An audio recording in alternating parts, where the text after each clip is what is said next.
Aboubacar, bonjour. Bonjour. Vous avez choisi qu'on se retrouve pour cette entrevue sur le campus de l'Université de Montréal, juste à côté de ce terrain de football. Qu'est-ce que ça évoque pour vous? Ici, le terrain de football de l'Université de Montréal, c'est ici où je pratiquais le soccer, comme on dit au Québec, ou football en France, en Europe. Et lorsque je suis arrivé au Québec en 2003, je jouais beaucoup avec les autres étudiants qui étaient amateurs du même sport ici. Lors de ma première année universitaire, parce que lorsque je suis arrivé, j'ai commencé au campus de l'Université de Montréal. Et c'est ça, donc c'est les souvenirs. En tant qu'immigrant, c'était ici votre lieu de prédilection? C'est ça, pour retrouver l'ambiance de ce sport que je pratiquais en Europe et pour aussi apprendre à socialiser avec les gens. Alors, on va faire un petit retour en arrière. Vous êtes arrivé au Québec en 2003. 2003. Oui. Mais vous venez d'ailleurs, vous avez été en Europe. Originellement, vous venez d'Afrique. C'est ça, originellement, je viens de Guinée, en Afrique de l'Ouest. C'est là que je suis né, c'est là que viennent mes parents. Et donc c'est vraiment là mon pays. Vous pouvez nous situer un petit peu justement votre famille, quel était le contexte culturel, social, religieux dans lequel vous avez évolué au départ? Donc je suis né en région, en Guinée, dans une ville qui s'appelle Zérékoré, de parents, mon père qui était étudiant en pharmacie, puis ma mère enseignante. Et dans un milieu typique guinéen, donc du côté religieux, la majorité des Guinéens sont musulmans. C'est la religion majoritaire dans ce pays. Et c'est ça. Et je suis né là, mais très tôt, je suis allé retrouver mon père avec ma mère, parce que mon père nous avait devancés en allant en Suisse poursuivre un doctorat en pharmacie. Et il a voulu que nous le rejoignions après. Donc à l'âge de 14 mois, j'étais déjà en Europe. Vous avez quitté la Guinée en étant quasiment bébé. C'est ça. Et vous êtes arrivé en Suisse. Oui. Et alors là, la Suisse, c'était pour vous les premières années, on va dire, de l'enfance? Oui, c'est vraiment là, disons, les plus lointains souvenirs d'enfance sont surtout là. Où est-ce que vous étiez en Suisse? On était dans la ville de Lausanne, donc la partie francophone de la Suisse. Et c'est là que j'ai développé mon français aussi, que j'ai vraiment appris à parler français. Et puis c'est là que je suis resté jusqu'à l'âge de 7 ans. Et là, en Suisse, vous me disiez quand on préparait l'émission, c'est là que pour la première fois, vous avez un petit peu entendu parler de Noël, de la naissance de Jésus? Oui, effectivement, par rapport au milieu musulman dans lequel je suis né, c'est pas que Jésus est inconnu, mais c'est pas lui qui est le personnage principal. Mais en Suisse, qui est bien un pays chrétien, dans ces fêtes religieuses ou ces fêtes liées à la religion chrétienne, telles que Noël, par exemple, où on va célébrer la naissance de Jésus, en tout cas selon la culture populaire. Donc j'entendais souvent parler, et puis où on passait des films à cet effet. Et en tant qu'enfant, j'écoutais, et puis j'ai juste eu cette conviction depuis que j'ai entendu parler de ça de la première fois, que cette histoire était vraie, sans forcément en savoir plus et puis pouvoir développer là-dessus. Mais j'avais le sentiment que le personnage Jésus a existé. Vous pensiez que Jésus était vraiment né en Palestine, qu'il avait vraiment vécu ce ministère? C'est ça, qu'il était vraiment né, qu'il avait vraiment vécu, qu'il avait vraiment essayé de faire du bien autour de lui, puis que jusqu'à aujourd'hui, beaucoup de gens se souvenaient de lui. Je voyais vraiment comme un personnage historique ayant existé.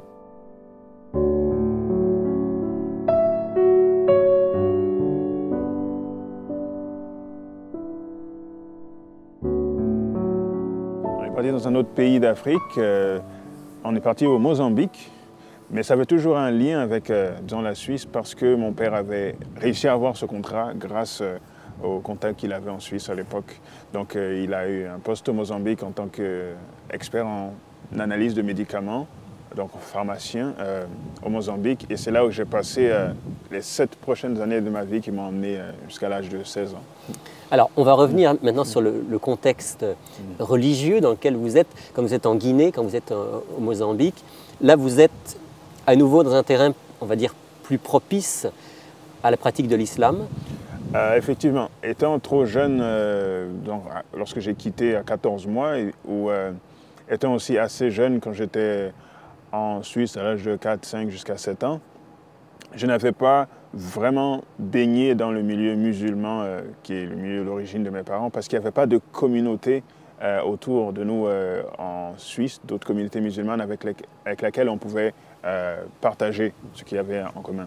Mais de retour en Guinée, pendant ces 1 an et demi que nous avons passé là, bon, il y avait toute la famille, puis il y avait il y a les la pays, mosquée, les amis, la mosquée, il y a toute l'ambiance qui fait que j'ai appris beaucoup de choses. J'ai vraiment appris plus de qu'est-ce que c'est que cette religion. Puis je posais des questions aux imams, les responsables religieux de l'époque. Je posais des questions aux oncles, aux tantes, n'importe qui pouvait m'aider à en apprendre plus sur cette religion. Donc vous étiez jeune, vous aviez déjà des aspirations, on va dire, religieuses, spirituelles. Vous Oui. cherchiez à comprendre. Oui, oui, je peux dire que dès l'âge de 7 ans, j'avais vraiment envie de trouver des réponses à des questions existentielles. Et c'est pour ça que j'allais vers ces personnes pour leur poser des questions. Et aussi parce que j'avais été... des réponses les réponses, certaines étaient satisfaisantes, d'autres non. Donc, j'avais jamais une pleine satisfaction. Je trouvais que j'avais des réponses partielles. Et j'étais aussi intrigué par la pratique des sacrifices. Je voyais souvent des sacrifices se faire. Alors, dans l'islam, on fait des sacrifices? Alors, le sacrifice qui était fait dans l'islam, je ne peux pas dire que c'est des sacrifices propices à l'islam, mais je dirais que c'est des sacrifices propices à cet islam que l'on retrouve en Afrique de l'Ouest, c'est-à-dire un islam un peu dilué avec les traditions proprement africaines qui viennent d'autres religions qui sont un peu mélangées. Alors, quel était le but de ces sacrifices? Le but de ces sacrifices, c'était de partager, parce qu'on parle d'un sacrifice, un animal qui est tué, qui est sacrifié, oui. Partager cette viande avec toutes les personnes nécessiteuses ou les personnes qui participent avec la fête, en guise à l'occasion d'une fête spéciale. Donc, c'est comme un remerciement envers Dieu, et puis c'est comme une bonne action, une aumône envers toutes ces personnes. Donc ça, c'est le but. Et un autre but des sacrifices, c'était vraiment lorsque la famille expérimentait des difficultés, des problèmes. C'était une façon de trouver la faveur de Dieu ou de trouver la faveur de l'être divin en apportant un sacrifice qui était soit un animal tué ou un plat qui était apporté. Et aussi certaines paroles qui étaient prononcées à cette occasion, dont honnêtement je ne pourrais jamais vous dire qu'est-ce qui a été prononcé. Mais pour se rendre propice, la divinité, pour que Dieu soit... C'est ça, pour que Dieu nous vienne en aide. À la situation dans laquelle on était. Donc on me traînait là, puis j'assistais aux choses. Et ça vous troublait? Ça me troublait de voir tout simplement la scène, mais ça me troublait aussi parce que je posais des questions et là on ne voulait vraiment pas me répondre. Quand j'allais voir dans un imam pour des questions en général sur l'islam, il s'asseyait gentiment avec moi et puis il me répondait. Mais quand c'était ces moments de sacrifice, je trouvais que les questions n'étaient pas bienvenues. Il n'y avait pas de réponse et on ne voulait pas trop en parler. Non, c'est ça. Alors, vous grandissez au Mozambique. Est-ce qu'à ce moment-là, votre famille est pratiquante dans l'islam? Vous-même, vous êtes pratiquant? Oui, un temps un peu plus grand, je peux dire que je faisais des pratiques de base, c'est-à-dire... Qu'est-ce que c'est les pratiques de base de l'islam? C'est-à-dire faire des prières, c'est-à-dire aller à la mosquée. Mais à la mosquée, j'y allais à l'occasion, pas forcément tous les vendredis. Ça veut dire pratiquer le ramadan, ça veut dire faire l'aumône. Et la dernière, qui est vraiment d'aller à la Mecque, ça, non. Mais ces pratiques du musulman typique, oui, on les faisait. Et votre foi musulmane s'affermissait? La foi musulmane, c'est, je dirais, la quête de Dieu, oui, c'est affermi. Est-ce que la foi musulmane, c'est vraiment affermi? Pas autant que j'espérais, parce que je pense qu'il m'aurait fallu plus de littérature ou plus d'enseignement à ce niveau. Mais le désir de suivre Dieu, oui, et je l'ai particulièrement senti en pratiquant le ramadan. Ça, c'était vraiment pour moi comme une fierté de me rapprocher de Dieu. C'était un temps fort. Oui, de me rapprocher de Dieu par cette pratique. Et c'est ça, je faisais les 30 jours sans problème, et en suivant les adultes. Mais on sait que pendant le ramadan, on mange le soir quand même largement. Effectivement, tous les soirs étaient festifs. Et dans ce sens, c'était aussi une occasion pour toute la famille de manger ensemble ou les autres personnes qui venaient couper le jeûne avec nous. Et oui, j'ai maintenu ça. Donc il y avait à la fois ce jeûne spirituel et puis le côté aussi social, festif. Exact, exact, qui est très important, très très important dans la communauté africaine ou musulmane tout le temps, mais spécialement dans cette période aussi.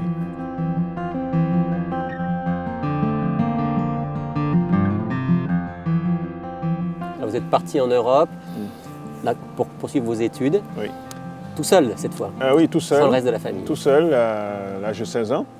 Et je me suis retrouvé en France, dans la ville de Thonon-les-Bains, qui donne sur le lac, qui donne sur le Léman, et donc qui fait face à la ville de Lausanne, où mon père avait passé ses longues années, et où il avait tissé des liens, et les amitiés qu'il avait tissées à l'époque, ces personnes s'occupaient de moi en venant me voir souvent. Une sorte de famille de substitution qui était là et qui s'occupait de vous. Exact, qui s'occupait de moi pendant cette période et qui permettait à mes parents, étant restés en Afrique, de ne pas s'inquiéter en fait, pour moi. Là, à Thonon-les-Bains, au bord du lac Léman, vous allez avoir un contact qui va vous introduire un petit peu plus à la foi chrétienne. Oui, effectivement. Ce qui s'est passé une fois à Thonon-les-Bains, je suis arrivé donc à 16 ans avec beaucoup d'argent en poche que mes parents m'ont donné pour me débrouiller, pour trouver où est-ce que je devais habiter, etc. Et ils m'ont mis à l'internat pour la semaine. C'est-à-dire du lundi au vendredi, j'étais à l'internat. Mais pour la fin de semaine, il n'y avait pas d'internat, il n'y avait pas la possibilité de rester sur les lieux. Il fallait donc que je trouve un endroit où dormir en fin de semaine. Au début, j'allais à l'hôtel, ce qui était dans l'option la plus facile. Et étant donné que mes parents m'avaient envoyé avec suffisamment de moyens, j'ai pu le faire quelques mois. Et après, ça devenait cher. Mais ça devenait cher quand même. Donc, j'ai pensé à une autre solution sans vraiment savoir quoi faire. Mais je me disais, à un moment donné, il va falloir qu'une autre solution arrive. Et c'est là qu'un jour, en classe, en parlant à une camarade, une amie, on s'est mis à parler de tout et de rien. Et quelque part dans la conversation, elle m'a demandé d'où est-ce que je venais, puis où est-ce que j'étais dans la semaine, où est-ce que j'habitais, etc. Des questions plus courantes. Et c'est à ce moment que je lui ai dit que j'étais originaire de Guinée, mais que je venais du Mozambique et que j'étais à l'internat pendant la semaine, mais qu'à la fin de semaine, j'étais à l'hôtel. Et je fais part que ça me coûtait cher, etc. Et c'est là qu'elle m'a dit que sa mère avait déjà hébergé un Africain chez eux, avait déjà hébergé quelqu'un qui venait, je ne me rappelle plus quel pays. Mais donc il y avait la possibilité, peut-être pour vous aussi, oui, c'est ça, d'un hébergement. C'est ça, et elle a proposé donc, à sa mère que je sois hébergé aussi pendant les fins de semaine. Et elle a accepté? Et la proposition a été faite et elle a accepté, effectivement. Et alors, quel lien avec justement la foi chrétienne? Une fois chez la famille, je me suis rendu compte que la dame en question, la mère de mon ami, était une chrétienne d'une église qui s'appelait Église Adventiste du 7e jour. Et j'avais déjà été en contact avec des chrétiens catholiques, surtout quand j'étais au Mozambique, où ils m'invitaient à la messe, etc. Des parents d'amis m'invitaient à la messe, ou parfois ils faisaient écouter la Bible sur les cassettes audio. Mais avec un groupe protestant du cas de la mère de mon ami, non, c'était la première fois. Et un jour, alors que je marchais dans la rue, elle est passée en voiture, elle m'a vu, puis elle m'a proposé d'aller à l'église. Mais ce qui était étrange, c'est que c'était pendant la semaine. D'habitude, c'était le samedi qui se passait quelque chose. C'était pas pendant la fin de semaine. Oui, là, c'était un soir de semaine. Elle m'a proposé d'aller à l'église. Bon, j'avais rien à faire, je dis pourquoi pas. Je l'ai suivi. Et arrivé à l'église, était projeté sur un écran en direct une conférence biblique qui avait lieu dans la ville de Collonges-sous-Salève, présentée par un orateur, un évangéliste du nom de Thierry Lenoir.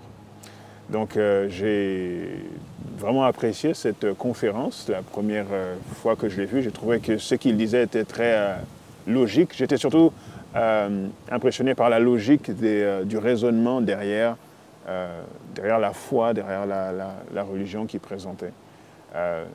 Pas que la religion n'est toujours pas logique, mais aussi logique, je ne m'attendais pas à ça. Vous aviez besoin de quelque chose qui se tienne. Exact, exact. Donc je trouvais que les arguments se tenaient.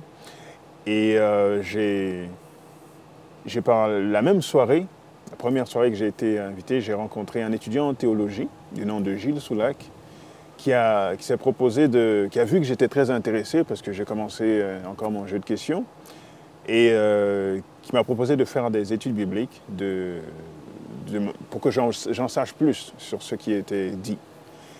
Et lui, il habitait à ce moment-là à Collonges-sous-Salève, ce qui était à plus d'1 heure de route de Tournon-les-Bains. Mais une fois par semaine environ, il faisait le déplacement. Donc à ce moment-là, vous vous retrouviez et puis vous étudiez la Bible ensemble, c'est ça? C'est ça, on se retrouvait, on l'étudiait à peu près 1 fois par semaine.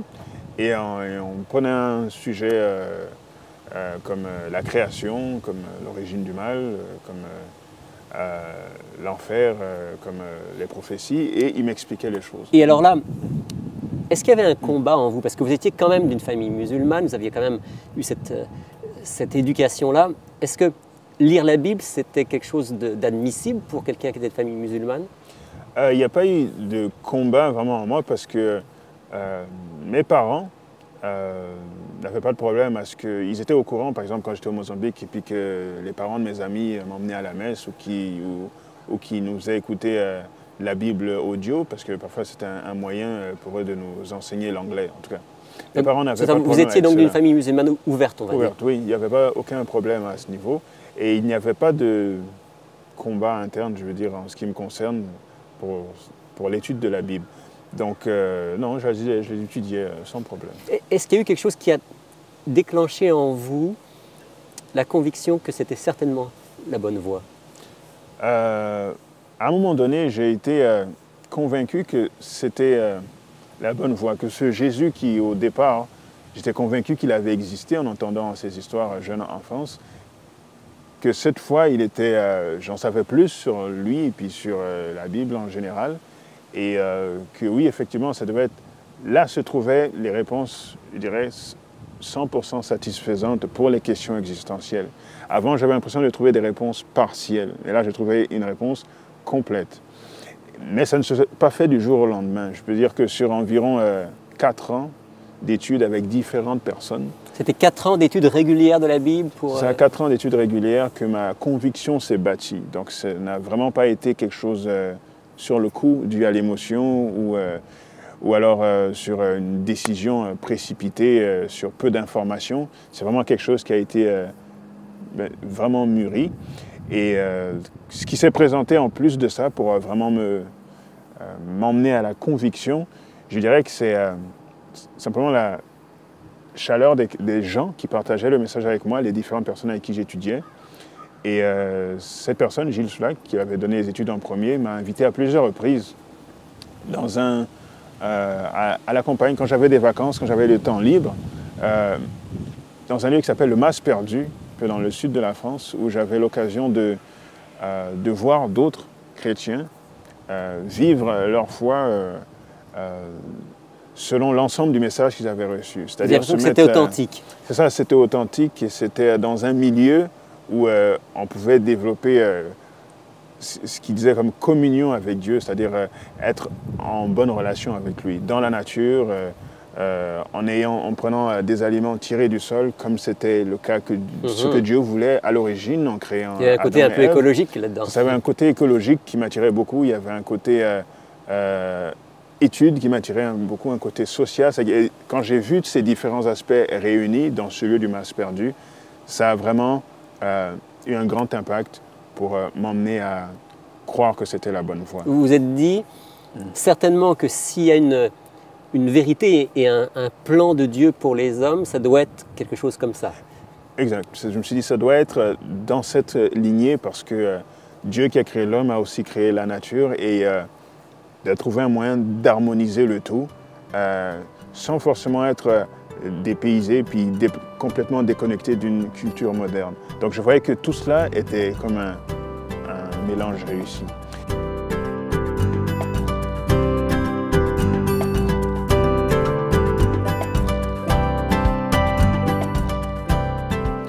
Et ce monsieur m'a tendu un jour un livre qui a été vraiment le déclic final, si on peut dire. Ce livre s'appelle « La tragédie des siècles ». Ça, c'est un livre qui vous a vraiment interpellé? Oui, c'est un livre qui m'a vraiment interpellé et puis qui a si vous voulez, comme organiser l'ensemble des connaissances que j'avais accumulées à gauche, à droite, en tête, m'a permis de structurer tout ça et de voir dans quel sens est-ce que le message de la Bible, en gros, allait. Donc, ce livre raconte l'histoire de l'Église de Dieu de l'an 70 jusqu'à l'histoire du christianisme des origines à nos jours. C'est ça, le christianisme de l'Église primitive, un peu après Jésus-Christ, jusqu'à la nouvelle terre promise dans le livre d'Apocalypse. Et pourquoi c'était, en tout cas en ce qui me concerne, pourquoi est-ce que c'était pertinent? C'est parce que dans mes classes de seconde, première, terminale, on avait beaucoup étudié l'histoire de l'Europe. C'est normal, on est en France, on étudie l'histoire de l'Europe. Et le livre La tragédie des siècles reprend beaucoup de faits importants de l'histoire de l'Europe, bien connus de tous, mais sous une perspective spirituelle. Alors que la façon dont on l'étudie à l'école de façon académique, c'est plus une perspective selon je dirais, la gloire des nations. Quelle intention avait cette nation en faisant ceci, cela, ou quelle intention avait le peuple, par exemple en parlant de la Révolution française, etc. C'est l'intention des nations ou des hommes qui sont mises de l'avant. Mais cette fois-ci, il y avait une perspective spirituelle où Dieu rentrait dans l'équation et où le personnage Satan, présenté comme l'ennemi des êtres humains, est aussi dans l'équation. Et c'est vrai que le tout me permettait vraiment de comprendre le pourquoi des choses. Et ce que j'avais appris à l'école me permettait de comprendre un peu comment ça s'est fait, le détail du comment, mais pas le pourquoi des choses. Le vrai pourquoi se trouvait surtout dans la perspective spirituelle. Donc ça a été comme un déclic. Et là, vous avez choisi que vous iriez aussi dans cette direction? Oui, lorsque j'ai lu ce livre, ça a été vraiment le tournant où là j'ai senti un peu une bataille dont vous parliez au début. En étudiant la Bible, au début, je ne la sentais pas trop, mais vers la fin, je sentais le besoin qu'il y avait comme une position à prendre. Est-ce que je restais attaché à l'islam que j'avais vu avec mes parents, que j'avais vu avec mes oncles, etc. Ou est-ce que j'embrassais cette nouvelle religion où il me semblait que j'avais trouvé toutes les réponses à mes questions, etc. Et puis qu'il y avait encore plus au-delà de ce que j'avais été capable d'apprendre ou d'imaginer pour le moment. Et la décision s'est scellée dans mon cœur, mais je ne suis pas allé forcément dans un engagement par les eaux du baptême entier tout de suite. Il m'a fallu encore un an pour arriver là. Et là, vous êtes parti au Canada? Effectivement. Donc, ça a coïncidé avec la période où mes parents avaient terminé des processus d'immigration qu'ils avaient entamés bien avant pour venir au Canada. Et j'ai quitté la France en 2003 pour les rejoindre ici à Montréal. Et j'ai passé donc la première année à l'Université de Montréal et j'ai fait beaucoup de sport, notamment du soccer ou du football ici sur ce terrain. Et dans cette année-là, où j'étais maintenant détaché de ces personnes avec qui j'avais fait plusieurs études, mais en même temps, j'avais tous les livres qu'ils m'avaient donnés. Je me suis retrouvé seul, quelque part, quelques mois, le temps que j'apprenne à connaître les gens d'ici. Et j'ai dû prendre ma décision seul. Et c'est dans ce moment-là que j'ai, à un moment donné, décidé que oui, j'allais aller de l'avant. Ça s'est passé vraiment entre Dieu et vous? Oui, ça s'est vraiment passé entre Dieu et moi. Il n'y avait vraiment personne autour de moi pour me pousser dans cette direction. Et je pense que ça a été bien comme ça.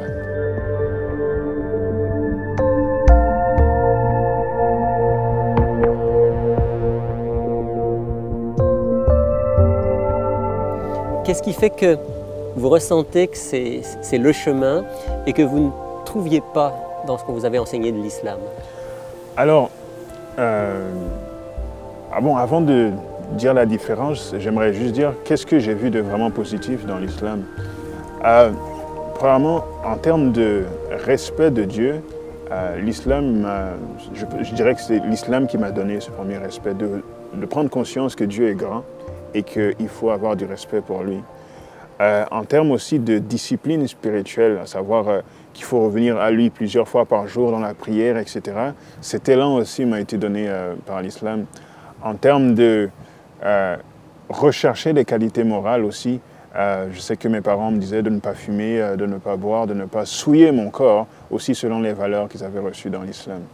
Maintenant, en termes de explication d'origine du mal et d'où est-ce que je viens, qu'est-ce que je fais ici, où est-ce que je m'en vais. Et c'est là où j'ai trouvé des lacunes. Et là où la différence s'est faite principalement, c'est à ce niveau-là. Premier aspect, je dirais.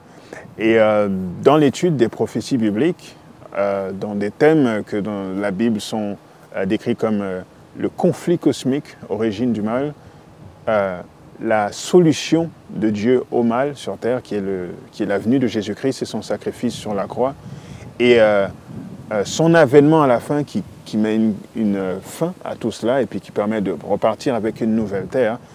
Cette maîtrise du temps que Dieu démontre à travers les prophéties dans la Bible, je ne l'ai pas retrouvée. Ça a été une différence majeure. Et la deuxième a été la façon dont dans la Bible, Dieu est présenté comme étant proche des êtres humains.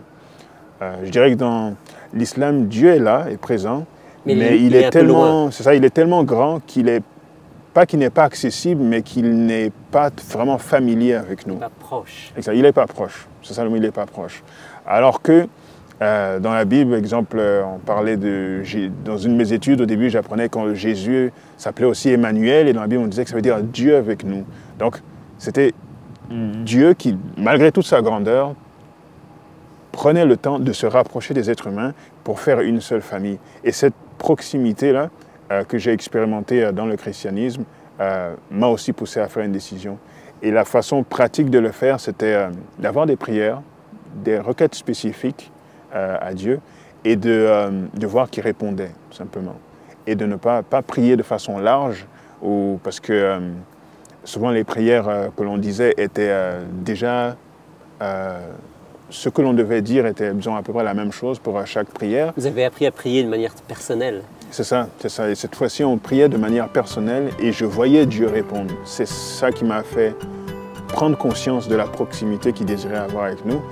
Mais j'ai pu expérimenter cela grâce aux enseignements que j'ai trouvés dans la Bible. Donc je dirais que c'est les deux choses qui ont vraiment fait la différence. La maîtrise de Dieu du temps et de ce qui se passe à travers les prophéties. Et deuxièmement, sa proximité envers toute la race humaine.